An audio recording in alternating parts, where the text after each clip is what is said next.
and welcome to episode 41 of the CIS and Sension webinar series, the season finale, because we are finally concluding every single security configuration that is noted by the CIS benchmarks to secure a Windows workstation and a Windows server. I need an animation, Josh. I don't know how to do animations, but I want fireworks and confetti coming through. So we have covered nearly 500 different group policy objects in depth with SMEs every week. And Josh here is a returning guest of his third episode. He and a few other mentors of mine, Wes Spencer, really encouraged me to do this educational series to really just put education out into the ether and see what happens. And honestly, I did that. 41 episodes later, we have a proper YouTube channel, creating marketing reels, and I'd like to think the guests have always had fun getting to come on the show. So hence why they come back, right?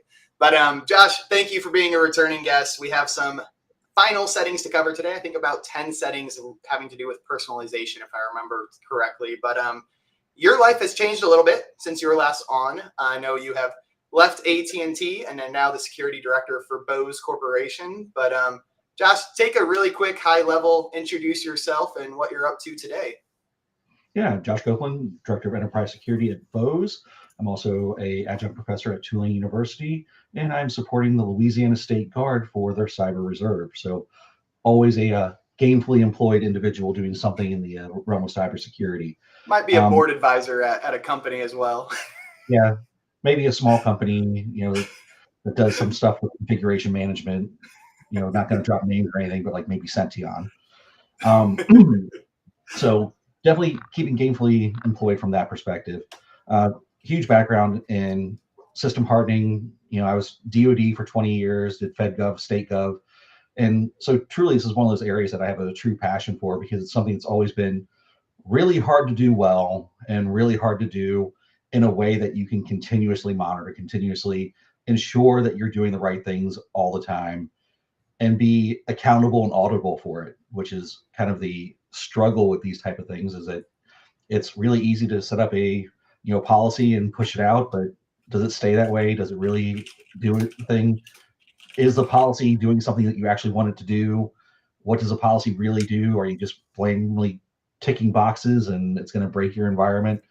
So I got to highlight something you just said there: accountable and auditable. So when we first met, and one of the reasons we invited you to be a board advisor for us was we had Sension. It was able to change all these settings, right? Change 500 settings. And Josh, you were one of the people who were like, hey, that's pretty cool, but why doesn't it do this? Why doesn't it also do that? Like, changing the settings is just one part of that battle, but you really emphasize the importance of being able to prove and having the reports and stuff. So I wanted to call you out, just saying accountable and auditable, because that's something a lot of people don't necessarily think about when they think about hardening or configuration management.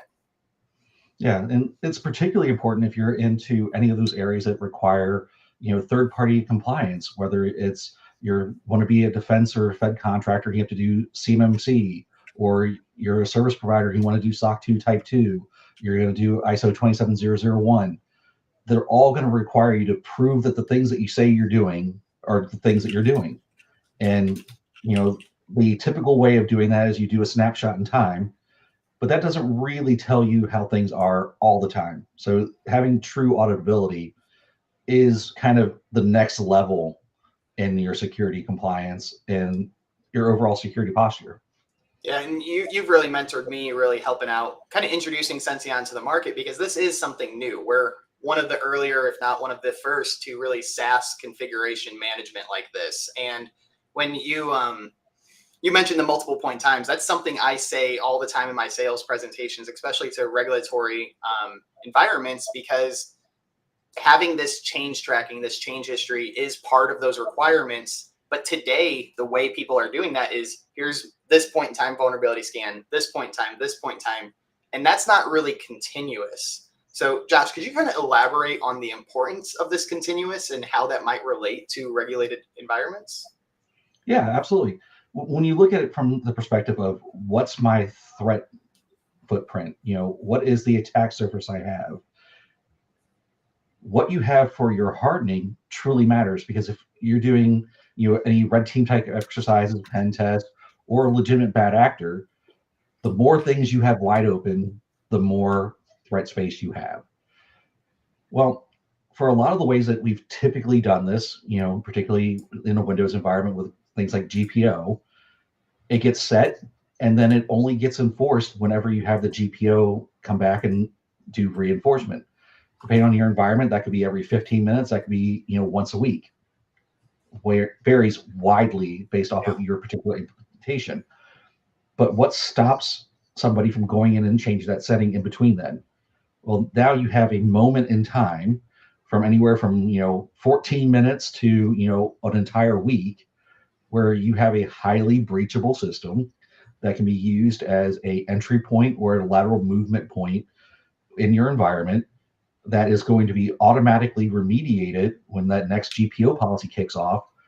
But you never know that that occurred unless you happen to do one of your random point in time validations during that 15 minutes or that 1 week time frame. So it's truly about knowing what your assets are, knowing the configuration of your assets, and knowing when those assets configurations have changed in a way that was not authorized, that was not tracked, and was not approved. If you have a system that is making these changes and you haven't put that through your change management board, you don't have it in your CMDB, you're introducing additional risk and additional vulnerabilities into your system that you have no way of knowing. And by the time that you find out, or in a lot of cases that you never find out, it was already exploited and now you're in the wrong side of a ransomware situation. Yep, absolutely. And I love that you brought up pen testing, because that's one thing I want to talk about. So to highlight something Sension is doing with a partner company, Hackerverse, and something I ran into was MSPs, enterprises, no matter who I was talking about, this concept of continuous wasn't really prioritized. It's like, yeah, if that GPO changes, is it really that important? Can it really tell that much of a story? Is it really mitigating that much risk? And when you bring up pen testing, I'd love for you to kind of introduce, one, just high level, what is a pen test? Who should be doing a pen test? But two, the impact you think a pen test may or may not have against a default versus a hardened system. Yeah. So first, who should be doing a pen test? Everybody. Without exception, anybody that, if you have a public facing internet IP address in your environment, you absolutely should be doing a pen test. From an external pen test, you should also be doing an internal pen test, to look at that insider threat perspective of what can somebody who is already in your network with appropriate credentials and can see what they can laterally move, what they can find, what they can do. And the reason why is because that helps you better understand what your security posture is, what your attack surface is, and makes you more informed when you're making risk decisions on how best that you're going to spend your money. When you're talking about spending money, it's all about your risk acceptance level. I can't make appropriate risk decisions if I don't know what my risk is. If I don't know what my footprint is, if I don't know where my vulnerabilities are, I'm making, at the most optimistic view, a best guess based off of limited information. And you're just hoping you're making the right guess. At the worst, you're making absolutely non-intuitive choices because you don't really understand what your risk level is. Pen test, while they can be scary and they can point out a lot of things that are wrong in your environment or not set up the way that you thought they were, it goes back to kind of a concept I call embracing the red. Everyone wants to always report to their board that all our metrics are green, life is good, life is golden, we're doing all the things we're supposed to. I'm one of those people that I think you should go the opposite direction. Embrace the red, report the things that are not good. Because when you do that, you're raising awareness, you're understanding your risk, and you're making the appropriate decisions based off of your risk tolerance levels. When you do that, you're making smarter, better choices for your organization. Pen tests are a key component of that because that tells you the things that you might not see from your organization. You can have a really great defender team that does awesome blue team stuff. You might even have a purple team in your organization that's doing a bit of red and blue. But having that true pen test from an outside party, one might be regulatory requirement based off of Yeah. your industry. Two, helps identify those things that you don't think about, whether you're having a point in time pen test or you're using one of the absolutely excellent platforms that are out there that are doing continuous monitoring and pen testing of your environment. It gives you the right information at the right time to make the right choices and decisions to defend your environment. And that's kind of why system hardening plays into that. Is the more hardened your system is, the harder it is to leverage as one of those points for either entry or for lateral movement. If you have it locked down to where you don't have local admin accounts available, that makes it to where I have a hard time escalating privileges on things like PowerShell that I'm going to then use to go out and enumerate the rest of the systems. I'm going to do Kerberos roasting to get more additional credentials. Doing those kinds of things at a very easy to implement using the right tool set like Sention to go ahead and harden your systems reduces that footprint, which means you're getting more value from your pen test because it's showing you the really hard things that are going to be far more complicated to fix and more damaging. Mhm. It's great to have a pen test and say, here are 500 things you can do that are easy kills to make your system more hard. But really, you already knew that coming up right from the get because there's a document out there, whether it's a CIS benchmark or a DISA-STIG or your vendor's document for system hardening. It tells you what you should be doing. It sounds like Now, there's a lot of things you can do ahead of time before even investing into a pen test. That's just, lack of better words, obvious, right? We all know we should configure our assets, but buying a pen test and getting those results, I guess, is easier and less scary than actually doing the prep work. Is that fair to say? um, sometimes you do the pen test to justify spending the Okay. money on doing the stuff because a lot of times it just comes down to how do I justify the money. Mhm. And if you have a requirement for a pen test, maybe you use that pen test to leverage, and get legitimate results saying, no, this is why we have to do the system hardening because by spending X number of dollars for this tool or spending X amount of hours to do this configuration, now I get the ability to justify doing that work because here's the paper from somebody else saying, I was able to exploit your network because you didn't do this thing. And interesting. And so the goal of the pen test is, of course, the goal of the pen tester themselves is to get into the network. But an output or an outcome of this is to give people like you, the director of enterprise security, or even just the security engineer, potential budget allocation to prioritize some of these. So a pen test can basically justify and gain budget. Is that what you're getting at here? Yeah, absolutely. It gives you the ability to justify budget. It gives you the backing to go ask for additional budget. And particularly if you're in one of those regulated spaces or you want to move into one of those regulated spaces, it gives you the justification of why you have to spend the money on it. It's not a matter of if or should I. It's I have to because I have to address this issue because here's the proof that it's an issue. That makes a lot of sense. So you talked about a few of these MITRE attack techniques, so lateral movement, initial access, and privilege escalation. Of course, yes, by system hardening, you are mitigating the risk of those being successful and making it harder on the pen tester. But to really dive into this in the broad space, there are EDRs, there's XYZ new tool on the market. But in this webinar series, we are talking about group policy objects. So by just changing these GPOs, are we really mitigating the risk of these being successful? Is this actually making it harder for that attacker to perform these techniques? Yeah, absolutely. You have to look at it from the perspective of typically your EDRs are detective tools. They're identifying something is occurring. When you're doing these kind of measures, these are preventative measures. They're stopping the person from even trying to do it because they don't have the ability to execute that command. They don't have the ability to leverage that privilege escalation because you have the appropriate things turned off, or you're not getting, overly, uh, detailed logs being sent out to Sure. a third party vendor that they can then look at those and go, hey, look, they have these 6 things that are turned on. Let me tailor some attacks to those, capabilities. By doing these basic system hardening things, you're reducing the attack surface, which in turn makes your EDR tools, your network or protection tools, Mhm. more efficient because they're not alerting on things that are not happening. They're alerting on those true, potential bad things in your network.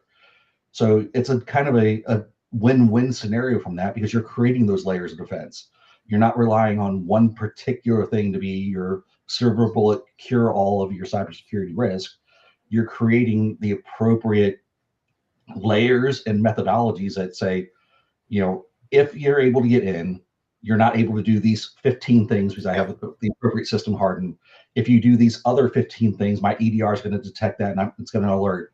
If you try to do this, my firewall is going to stop you from being able to open a tunnel back out to your command and control node. And by creating this, you're just reducing your aperture of what can be done. And if they are already in, they're already, able to do some lateral movement, you're restricting that to areas that hopefully are less critical to your business. Reducing that blast radius, right? If that phishing email is clicked, if we can at least contain that to the single compromised machine, how much time and money and brand reputation, like that can just be contained to the single source. I mean, there's value there, right? Yeah, absolutely. And it's all about time. If you sit and, monetize people from perspective of what their salary is, what the total wrapper around that is, and how much effort that they put into these things, responding to these incidents gets pretty expensive pretty quickly. And the more you can do upfront, the less money you're spending on the back end. So it's kind of the, I spend $1 now to save me $100 later. Yep. And I actually love what Susan dropped in the comments, if our moderator can highlight that. But yeah, I mean, spending the money up front on the pen test allows you to kind of prioritize this as we're talking about right here. So basically doing these pen tests will expose those weak points. And if we do expand on that to like the CIS controls, right, if you are following a framework, that better helps you understand where your vulnerability gaps are or your less secure or less monitored areas really are. So thanks for that comment on there, Susan. I don't know if you want to add to it, Josh. Yeah, so I'll give you a direct example from the CIS benchmark. Something as simple as a system locking out because it's been idle for 15 minutes is a very standard CIS benchmark. You need to make sure that the system locks, the screen lock comes on, you have the appropriate screensaver. And that seems pretty basic. But look at it from the bigger perspective of if that system doesn't lock out, that means someone could either walk by, get hands on keyboard on that system and not have to authenticate because someone's already authenticated on it, or someone could hit it remotely and access that system because that system is online, it's unlocked, it's doing the things that it's supposed to be doing, and I can then use those credentials to go do nefarious things on the network. And that's just one setting that seems completely basic that in a lot of organizations you see people disable because they don't want to spend an extra 3 seconds to type in a password. I mean, there's a lot of GPOs like that. I mean, even and I guess I have to shout it out because we're talking about machine activity. I got in a conversation with one of our newer partners. It's like, oh no, my machine does still lock, but we did find the machine activity timeout was set to 0, which when set to 0, it is infinite. But in his case, he did have the other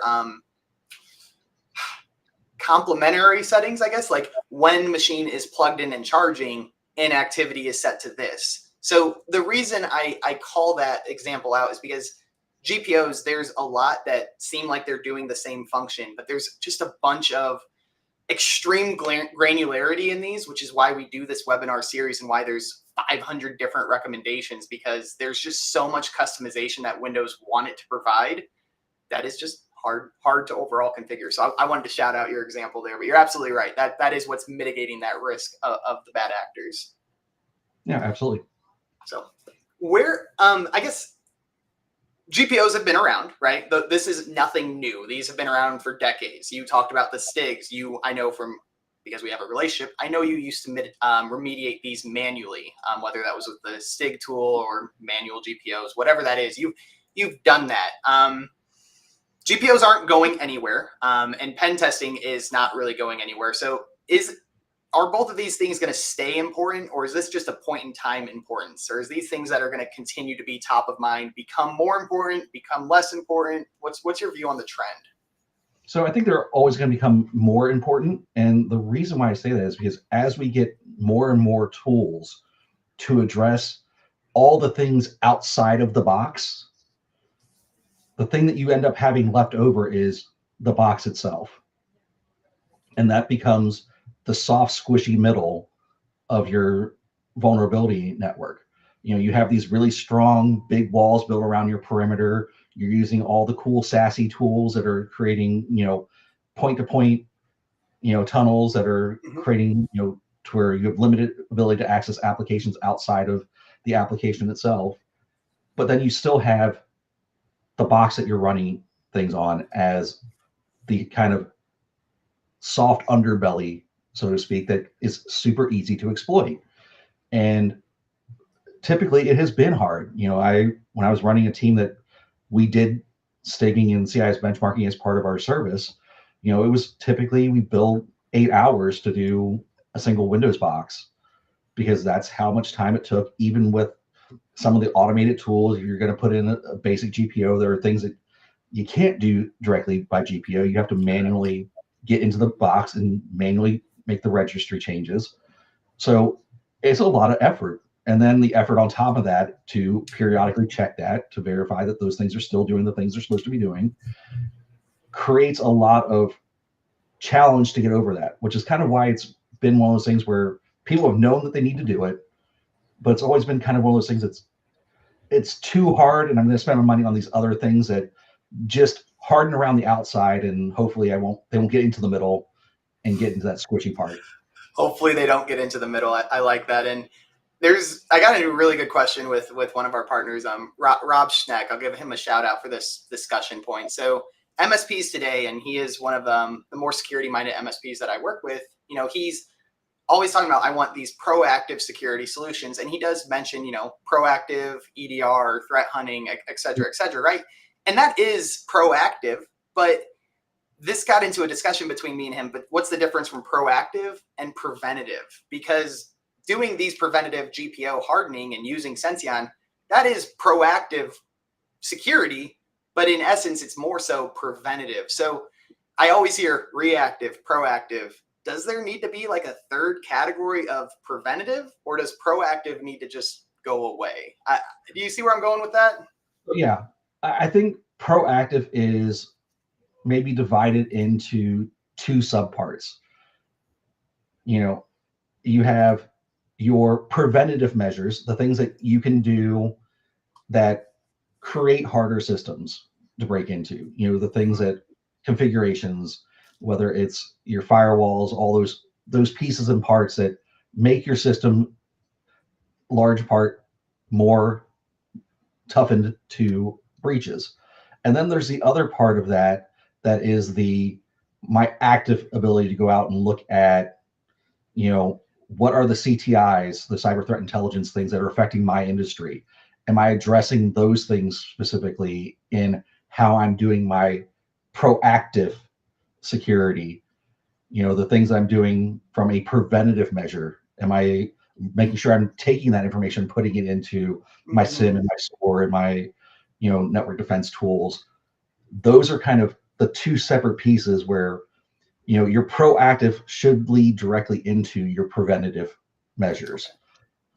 That's helpful for me to understand, and that's really where the outcome we were coming to. But I wanted to run it by you, and we do have another comment if we can toss up there on AI, and I want to expand on this too with not just AI but also the role of automation. So a lot of these pen tests that maybe historically were manually done pen testing, there's a lot of automated solutions out there today. I know Vanahai, we work with them well, but there's a lot of automation going in, and maybe AI going into the pen test. But realistically, as the comment says, just AI everywhere. AI it's powerful, it's a buzzword, but it is something we should definitely address. So I'd love for you to talk towards that. So I'm one of the people that I'm a big proponent that AI is written in PowerPoint, large machine learning is written in Python. Okay. in that AI is really just a buzzword that we're using. We've been doing this kind of stuff for years. We're just getting better at it. We're getting more applications to it. So the large machine learning or large language machine learning is absolutely kind of critical in this because it's good for both sides of the house. You can use it from a defensive measure to go look at your network, figure out what needs to be fixed, and automate those repairs. You can look at a organization like Hyas that has done some really great research and done some proof of concepts where they created a AI based threat actor model.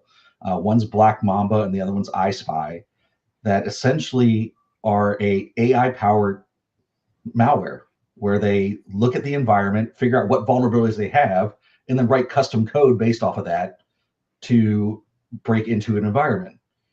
Well, that makes it really hard for things like EDR to pick up because it's all custom. It's being made on the fly.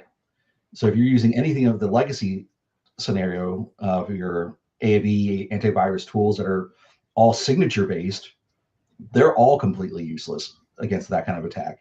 Your more advanced EDRs are going to see behavior analytics and they're going to go, well, this is weird and flag that. But how far are they going to be able to get before it gets flagged? Which goes back to things like system hardening, where if the system's hardened to begin with, there are less vulnerabilities for the AI to exploit. Therefore, you have less footprint for them to exploit, which means your overall security posture is much higher. So that brings me to tie back to this whole preventative versus reactive. So I feel like over the last handful of years, if not more than that, this concept of EDRs, my silver bullet, and so much marketing around that EDR term, but very much reactive security tools, like you just talked about, are everywhere. But breaches are still happening.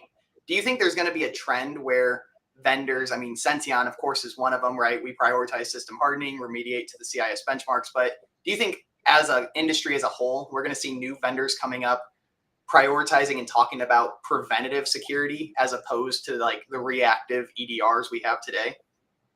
Yeah, you're already seeing it. There are some great technologies out there, like Elevate Security that was just recently purchased. I can't remember who their acquirer was, but they were a great startup. And they basically, their whole model was creating a cybersecurity risk score, or if you will, a credit score for your users based off of what their permissioning is, what their behaviors are, the things that they do as a part of their job, their role within the organization. They kind of created a risk index based off of that. So that kind of goes into that preventative where you're able to provide the right training to the right people. You're able to identify who your riskiest people are, and then maybe make sure that you put the right bumpers around them so that they're not able to do bad things or they're not able to be exploited in ways that you don't want them to be done. Or from an insider threat perspective, you know who your riskiest users are, so you have the appropriate tools to monitor them. So you're going to see this evolution of different things that are definitely trending more to preventative because we've really grown really big in the reactive market, because that's how you always start out with. You It's more create exciting. that react to the threat. It's how AV was created. John McAfee, when he created really the first widespread antivirus, was creating a reactive tool. It wasn't going to prevent you from getting some new variant of a virus. It was going to prevent you from getting what's out there, what they know about based off of a signature. As the threat actors evolve, so do those reactive defenses. But then we start bringing in all these proactive defenses into the measure and into the system. And that's where you're getting the really good return on your investment, because the more proactive you are, the less you have to rely on that reactive, which means you're getting it before you're breached, not trying to stop the bleed and applying a tourniquet after you're breached. I think you even said this in our chat before the episode.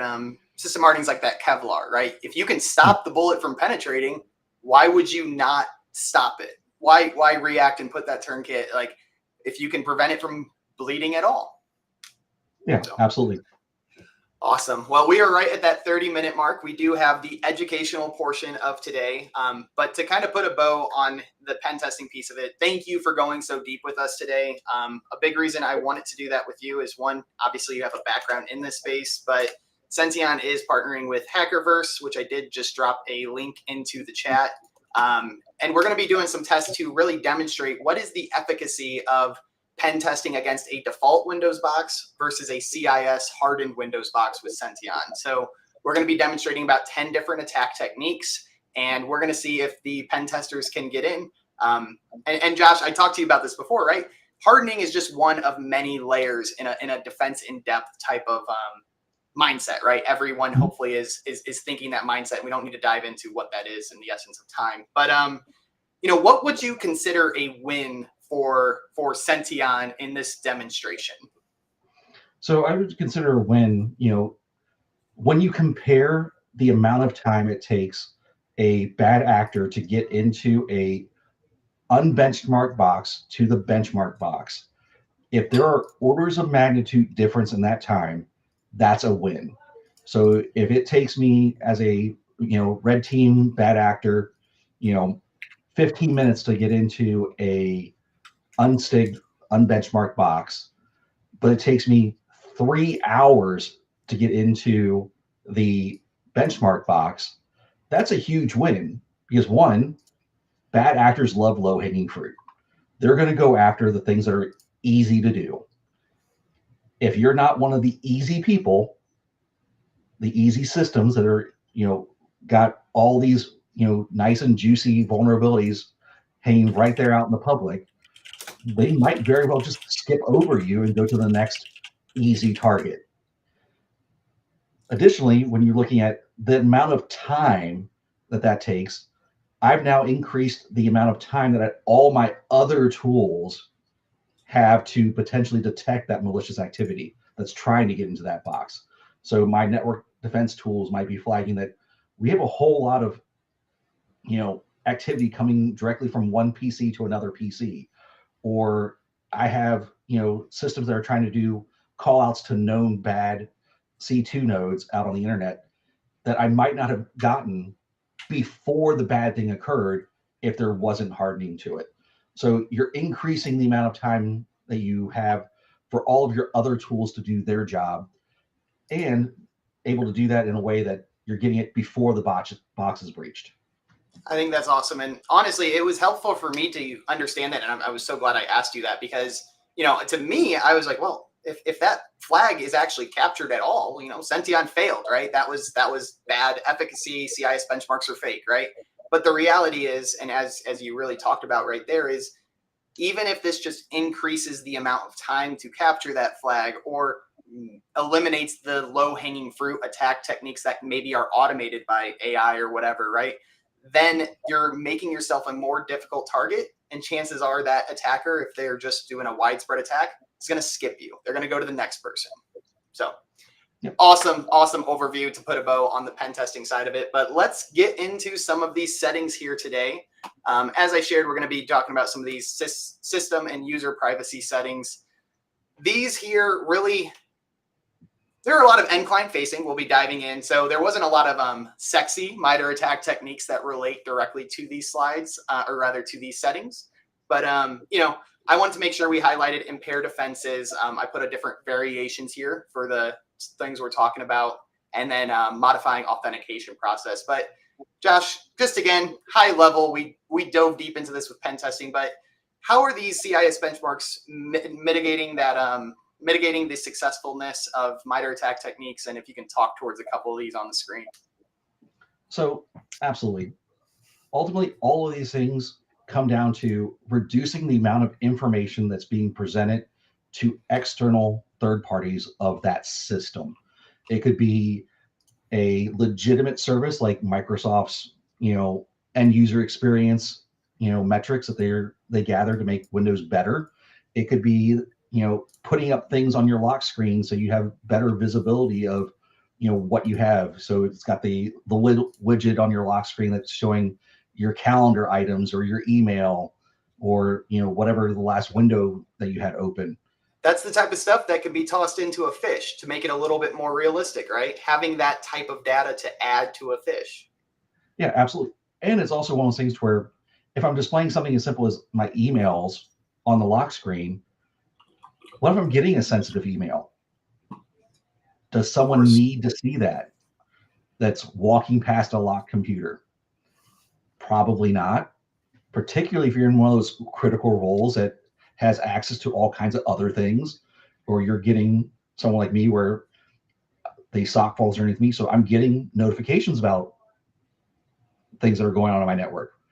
Should someone that walks past my computer when it's locked see that we have our EDR tool firing off on 4 different things? Absolutely not. Especially if they're one of the things that's making it fire off, lets them know to do something else. So So that definitely comes into those things of the more you tighten it down, the less attack surface you're giving. And even things as simple as what's being put on your screen reduces that attack surface. absolutely. And you mentioned it too, and this is a running theme of the recent episodes is the diagnostic data that we may or may not be sending to Microsoft. And we'll talk about those settings as well. But the end of the day is, if you don't need to share that data or put it in transit or anything else, why do it? So now that's plenty for this slide. Let's go ahead and dive into the first setting here. So we did talk about why these are so important. So the first one here, configure Windows Spotlight on the lock screen is set to disabled. So what is Windows Spotlight? Is this the notifications you were kind of hinting Yeah, at? this is the ability for things to pop up and no different than your smartphone where on the lock screen you have all those notifications that pop up. Windows has the ability to do that as well. And there are scenarios where that might make sense. But from a security perspective, particularly if you're in an environment that is not well controlled, that has mixed company, that you're not in an individual locked office, there's absolutely times where there might be information that's inadvertently exposed to people who don't need it. And the easiest way to prevent that is just disable the ability to do that. Why do I I, need that?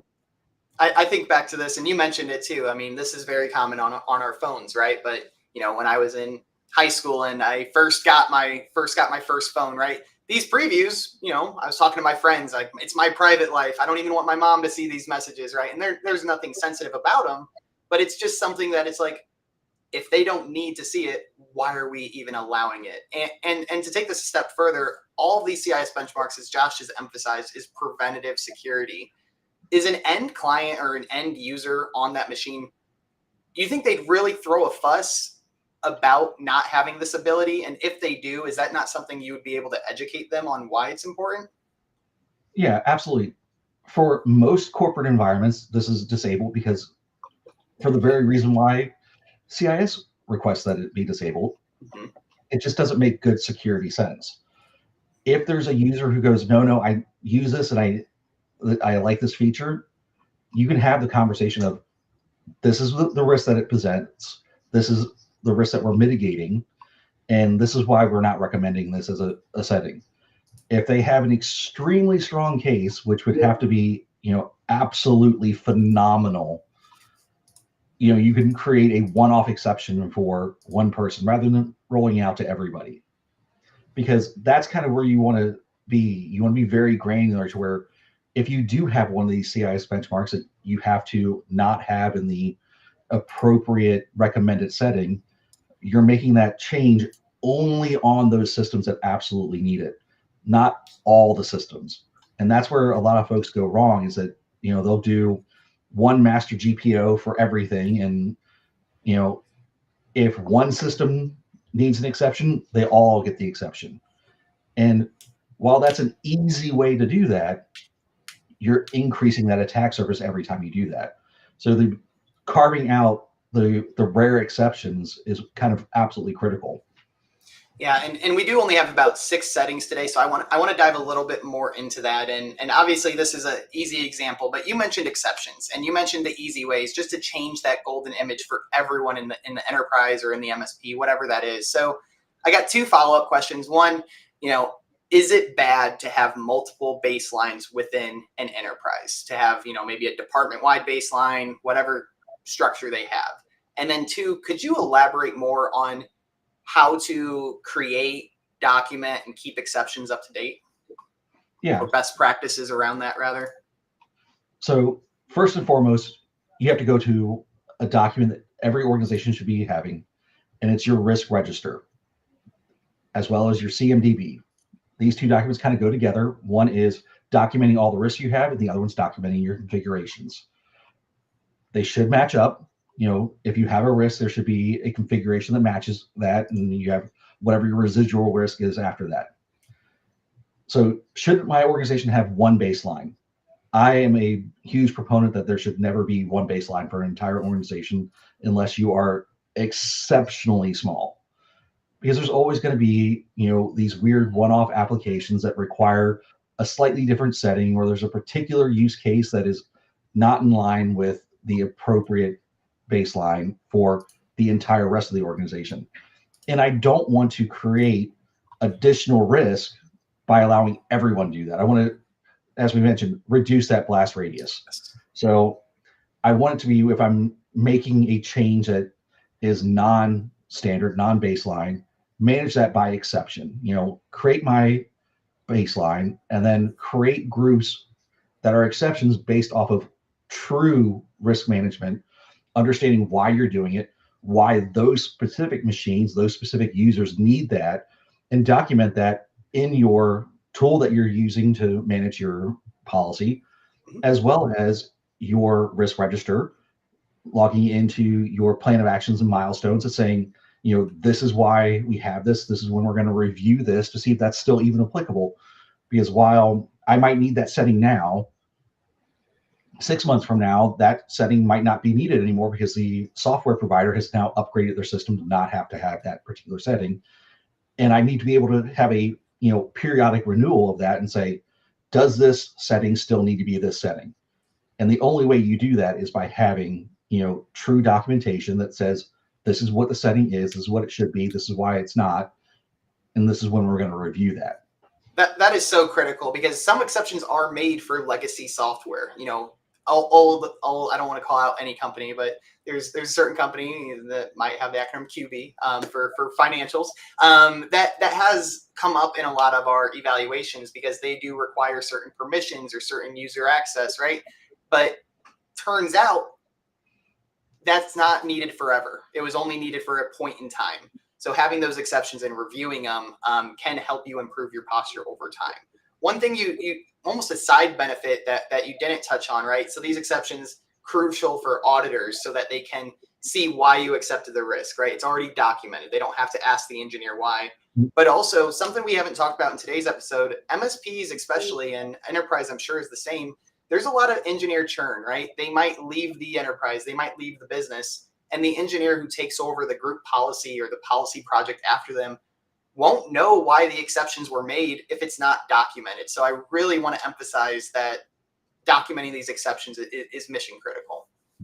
Yeah. And you look at most people that work in cybersecurity, you go look at their resumes, and they're typically at a company for less than 5 years.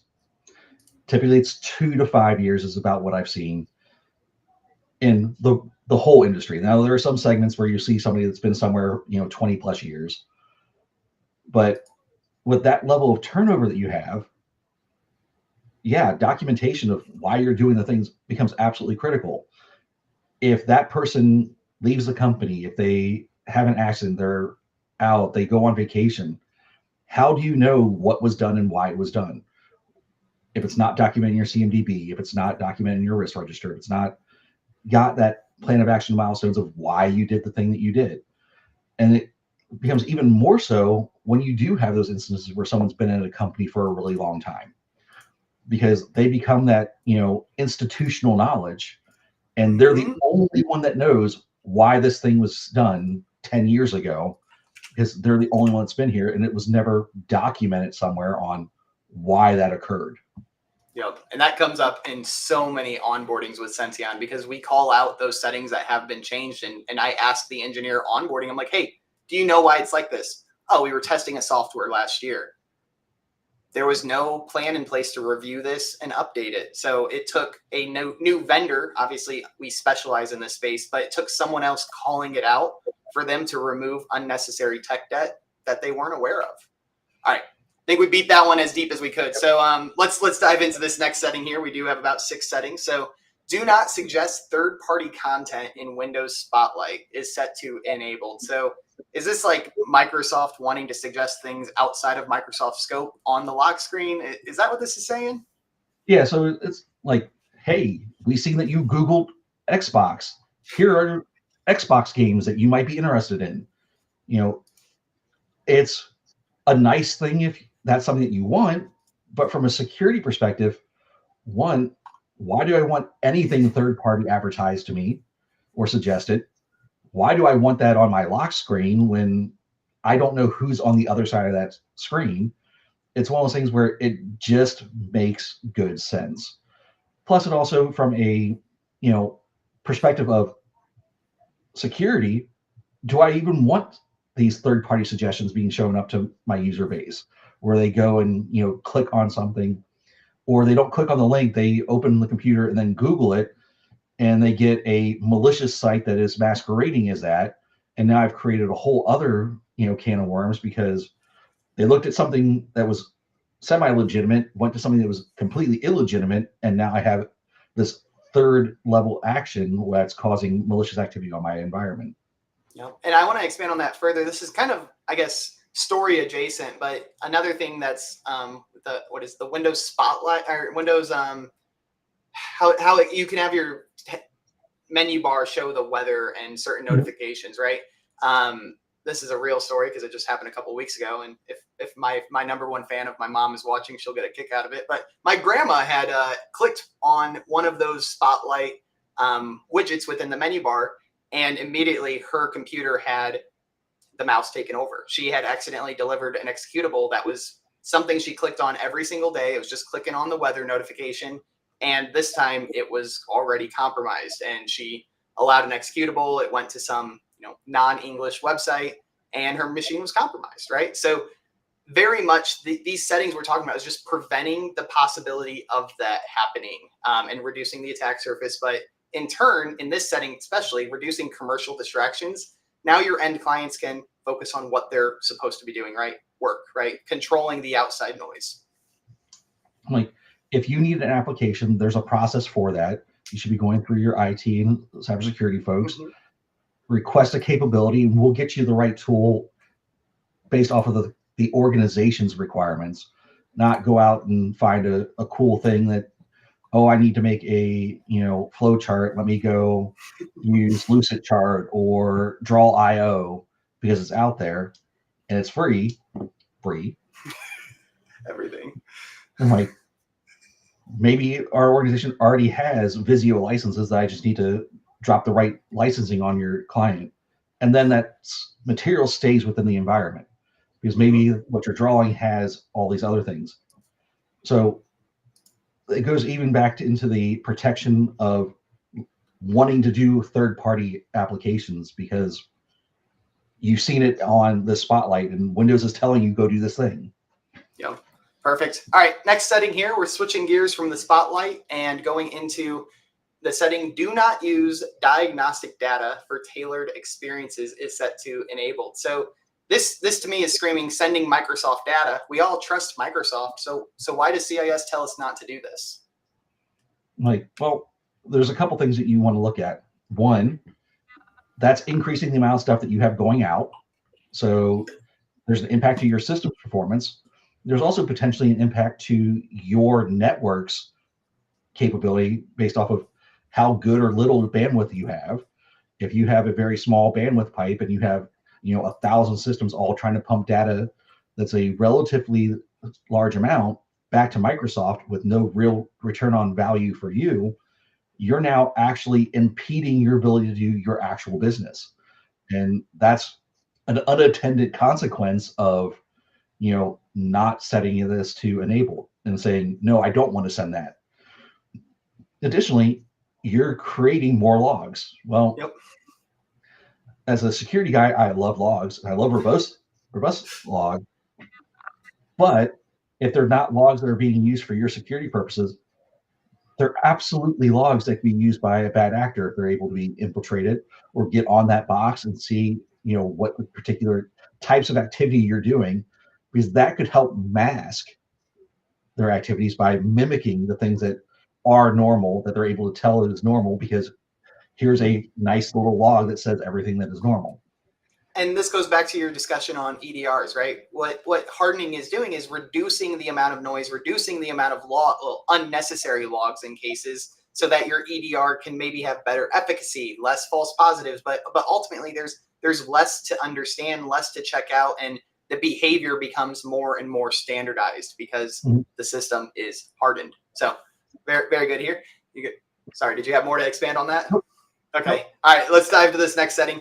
And again, back to the spotlight. This is something I just can't emphasize enough. We talked about the individual spotlight settings, but hardening those can also, there's also another GPO to just harden all of them, but you still need to do these individually, because now it's not just one layer of disabling, it's multiple layers. And these GPOs, a lot of them will tie together.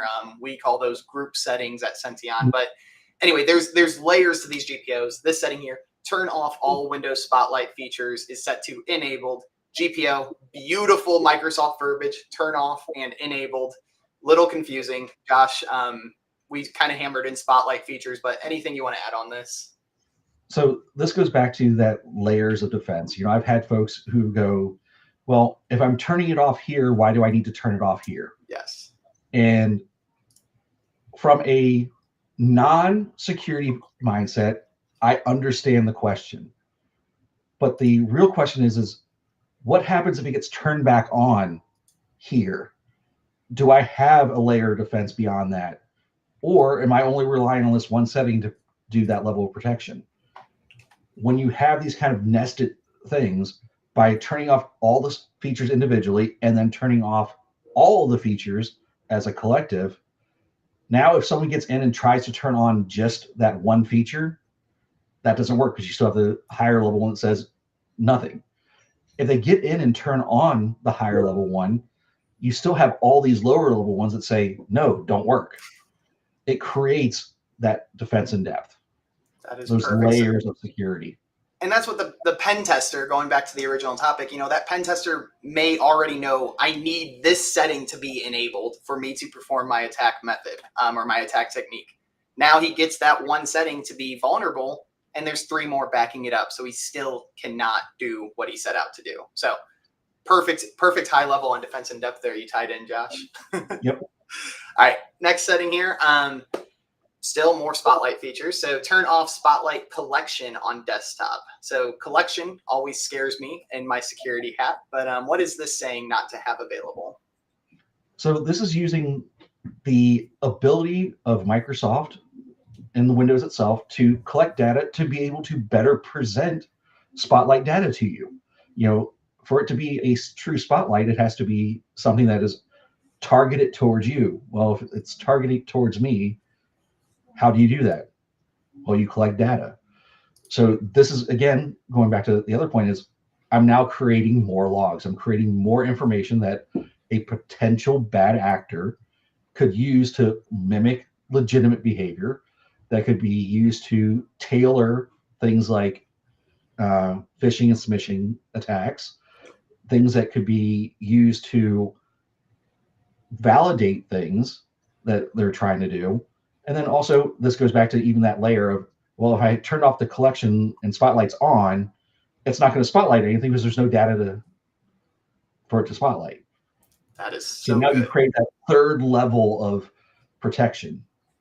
Yep. And that combined with your other reactive or proactive layers of security, you're in a very good spot. So perfect. And I think we are done with Spotlight features. So this next one here gets a little bit more in depth. So we want to prevent users from sharing files within their profile. So CIS does recommend to not allow this. I feel like this one's a bit obtuse, hard to understand if you aren't really in the space, because, what if I just want to still my profile, right? So why don't we want to share files here? So what this really is doing is preventing 2 users who happen to share the same machine, and we each have our own profile. So I log into the machine and I'm logging in as, Josh, and you log into the machine as Zach, it creates a profile on that machine, one Josh, one Zach. As Josh, I cannot go in and explore Zach's profile and be able to share those. And you don't have the ability to share the files within your profile out. We have other tools that we want you to use to do that, whether it be a network attached storage, whether it be a SharePoint site, whether it be OneDrive, Dropbox, Box, whatever tool, Google Drive, whatever we've said from a corporate policy.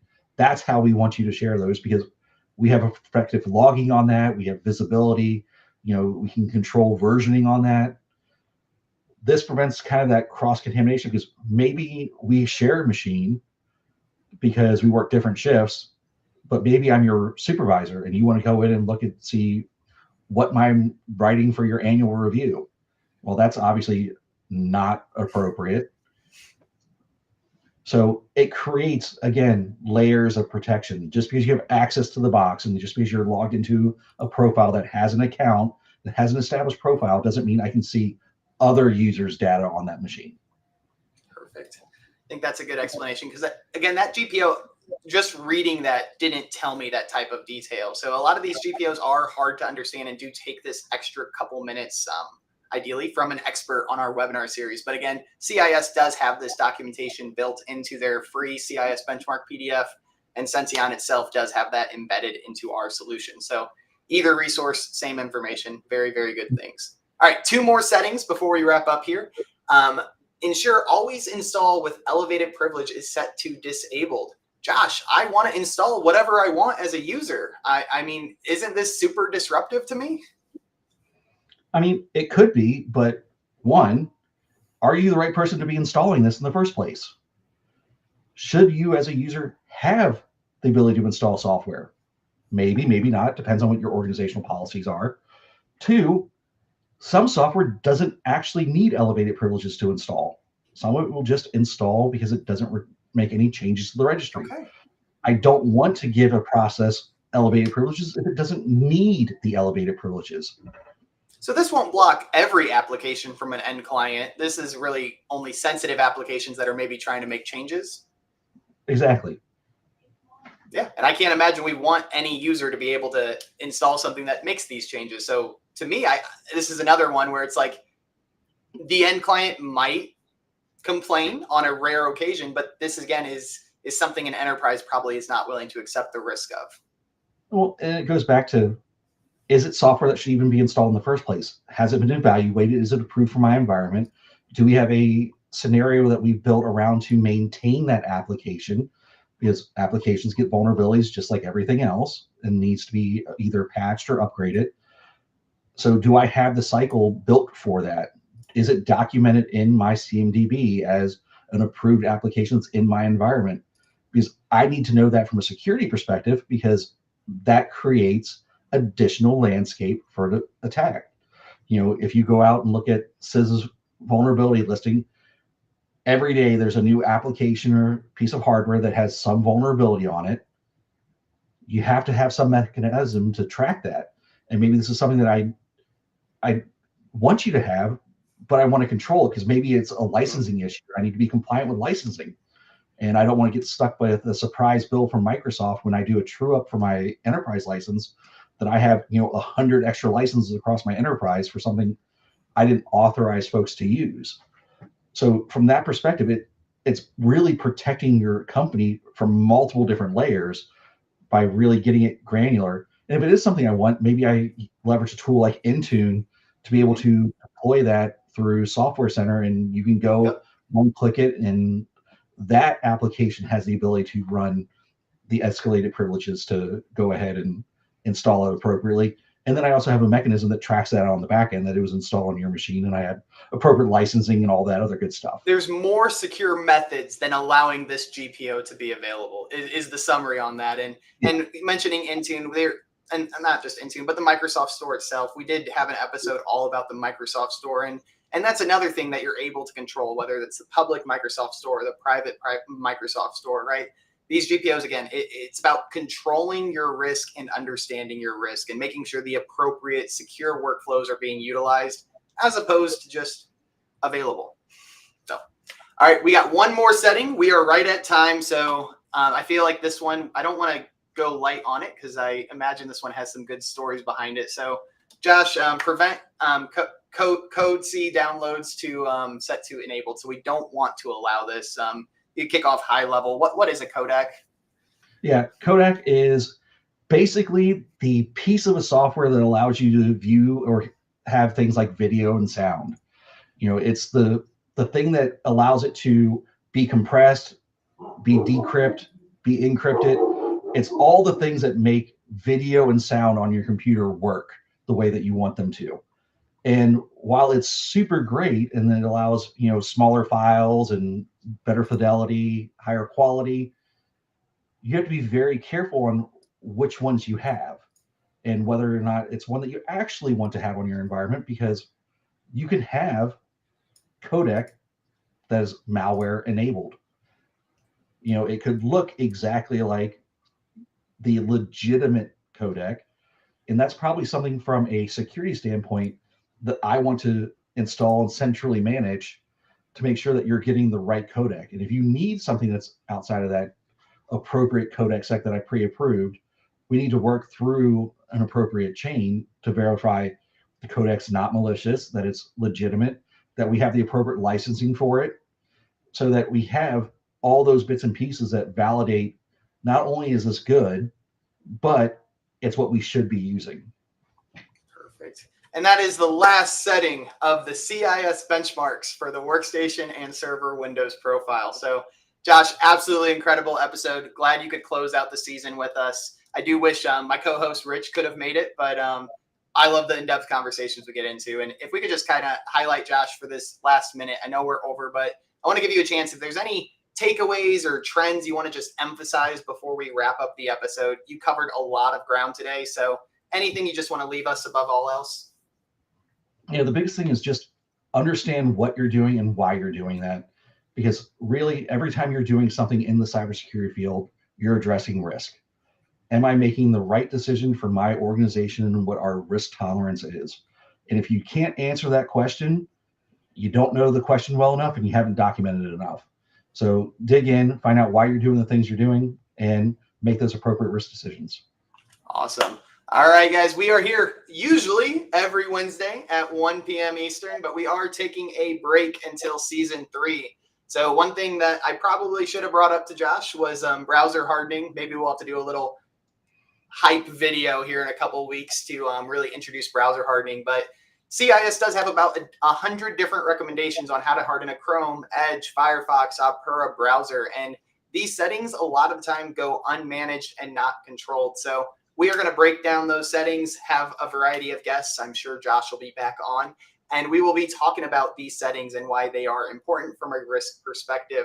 I also have the CIS Unlock the Benchmark series newsletter. I do my best to keep this updated. I will include deep dive slides so you can educate yourselves on the side. And you can subscribe to our resource hub, where I do upload all of the deep dive PDFs in a public resource hub that is at the website sention.co. And as always, in this final slide, me and my typical co-host, happy to connect on LinkedIn, always happy to assist anywhere I can. And if you want to assess your current security posture against the CIS benchmarks, Sention does allow an evaluation period of our solution, and you can take this report, build from it, understand your risk, and take advantage of it, right? It's a free offer. So thank you everyone for joining. Thank you for staying a few minutes late to those who stayed. And